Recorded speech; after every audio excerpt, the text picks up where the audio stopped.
Hello, my dear doctor and nurses. You are most welcome in Super Learning Platform Vugli Classes.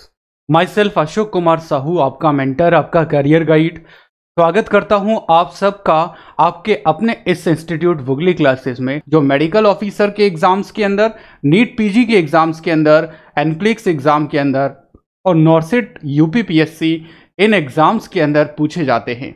तो dear students, you know that 35 is the right answer in this question, so C option is correct. In is that drug induced portal hypertension is seen with which one of the following is not a treatment of gastroesophageal varicose hemorrhage. देखो, gastro यानी stomach, oesophagus में varices हो रहे हैं और उनसे haemorrhage हो रहा है, तो बताइए इनमें से कौन सा ऑप्शन इस कंडीशन का ट्रीटमेंट नहीं है, इज नॉट अ ट्रीटमेंट. कि ईसोफेजियल वेराइसिस में सबसे पहले most significant finding development of the GEV, major blood supply to GE varices, anterior branch of left gastric और coronary vein. Variceal bleeding is leading cause of morbidity or mortality with portal hypertension. Prevention के लिए alcohol बंद करें, aspirin और NSD बंद करना है और प्रोपेनोलॉल और नेडोलॉल बीटा ब्लॉकर देना है. प्रोफाइलैक्टिक ईवीएल के लिए एंडोस्कोपिक वेराइसियल लाइगेशन करते हैं, जो हर 1-2 वीक में करते हैं और बाद में फिर हर 1 से 3 वीक में एंडोस्कोपी करते रहना है. दोस्तों याद रखना, management of acute variceal bleeding कैसे करते हैं. पेशेंट को आईसीयू में एडमिट करो, बीपी एचबी लेवल उसका 8 से ऊपर मेंटेन करिएगा, एफएफपी प्लेटलेट शुरू करिएगा. और याद रखना, अगर सिरोसिस पेशेंट है और उसको वेराइसियल ब्लीडिंग है तो उसके अंदर बैक्टीरियल इन्फेक्शन के चांस बहुत ज़्यादा होते हैं और इसलिए हमें 1 ग्राम पर डे आईवी रूट से सेफ्ट्रिएक्सोन शुरू करना होगा. फार्माकोलॉजिकल मैनेजमेंट के लिए हम सबसे प्रेफर्ड मेडिसिन देते हैं ऑक्ट्रियोटाइड. ये सबसे प्रेफर्ड फार्माकोलॉजिकल एजेंट होता है ब्लीडिंग के केस में. इसके अलावा वैसोप्रेसिन और सोमेटोस्टेटिन भी दिया जाता है. टैंक्सटेकन ब्लैकमोर ट्यूब एक शॉर्ट टर्म थेरेपी होती है जो ज़्यादा समय के लिए नहीं रखते हैं और मैक्सिमम इसको 24 आवर के लिए रखा जा सकता है, क्योंकि इसके कॉम्प्लिकेशंस जो हैं वो बहुत ज़्यादा हैं और इसके कारण एस्पिरेशनल निमोनिया और इसोफेजियल परफोरेशन होने के काफ़ी चांसेस होते हैं. यहां तक पैक कर दूं क्या बब्बर शेरों. Question number 11. In portal hypertension, the sites of portosystemic anastomosis include. जब किसी को portal hypertension. Number 12. Child's criteria is used in. याद रखना, बहुत हटके, बहुत एडवांस. चाइल्ड क्राइटेरिया सुनकर के कहीं बच्चों की बातें करना शुरू मत कर देना.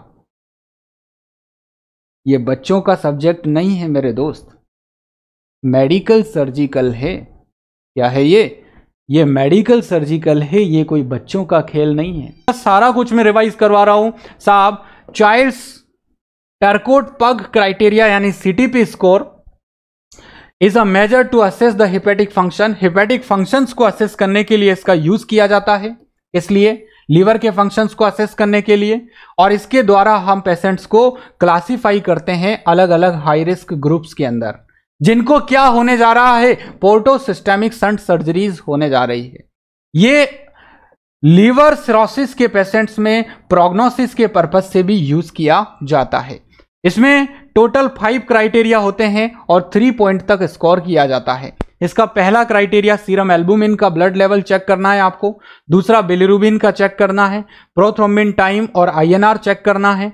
असाइड्स चेक करना है और एनसेफेलोपैथी चेक करना है. ये टोटल 5 क्राइटेरिया होते हैं दोस्तों, और इनके आधार पर सीटीपी स्कोरिंग में मिनिमम 5 और मैक्सिमम 15 स्कोर किया जाता है. आइए देखते हैं रिजल्ट क्या कहता है, यानी किस पेशेंट की सर्जरी होगी. अब हम देखेंगे इसके बाद ही कि किस पेशेंट की सर्जरी होगी और किसको हम सर्जरी नहीं कर सकते हैं, ऐसा सीटीपी स्कोर हमें बताएगा. तो आइएगा सुनिएगा इस बात को कि कैसे बताएगा. तो याद रखना, सीटीपी स्कोर में अगर क्लास ए पेशेंट का आ रहा है तो मेजर सर्जरी किया जा सकता है. क्लास बी में केवल माइनर सर्जिकल प्रोसीजर कर सकते हो और क्लास सी के अंदर नो सर्जिकल प्रोसीजर, कोई सर्जरी नहीं किया जाता है इस पेशेंट का, और ऐसे केस में केवल मात्र क्या सजेस्ट करेंगे, लीवर ट्रांसप्लांट। बोलिए प्यारे बब्बर शेरों, एक बार मैं फिर से सारी बात को रिव्यू करवाऊंगा, तो रिव्यू करके देखिएगा एक बार अच्छे से। मेरा क्वेश्चन था कि चाइल्ड्स क्राइटेरिया यूज्ड इन, कौन सी कंडीशन के लिए यूज किया जाता है, तो सही उत्तर हमने दिया था लीवर सिरोसिस, और फिर हमने एक्सप्लेनेशन सीखा था कि सीटीपी स्कोर क्या होता है। सीटीपी स्कोर हेपेटिक फंक्शंस को असेस करने के लिए, मेजर करने के लिए हम यूज करते हैं। इसके हिसाब से पेशेंट्स को हाई रिस्क ग्रुप्स में क्लासिफाई करते हैं पोर्टो सिस्टेमिक शंट सर्जरी से पहले। फिर हमने कहा कि इसमें हम पेशेंट को लिवर सिरोसिस की प्रोग्रेस के लिए भी, इस प्रोग्नोसिस के लिए भी इस क्राइटेरिया का यूज करते हैं। इसमें 5 क्राइटेरिया होते हैं, serum albumin, bilirubin, prothrombin, asides और एंसेफेलोपैथी। इन 5 क्राइटेरिया के लिए मिनिमम 1 पॉइंट स्कोर करते हैं और मैक्सिमम 3 पॉइंट स्कोर किया जाता है। तो इसकी रेंज हो जाती है सीटीपी स्कोर की 5 से लेकर के 15 तक। अब आइएगा, जिसका स्कोर 5 से 6 के बिटवीन आया है उसको क्लास ए बोलेंगे, 7 से 9 आया है क्लास बी बोलेंगे, और 10 से 15 आया है तो क्लास सी बोला जाएगा। अब जो क्लास ए के पेशेंट है उसके लिए हर तरह की सर्जरी की जा सकती है।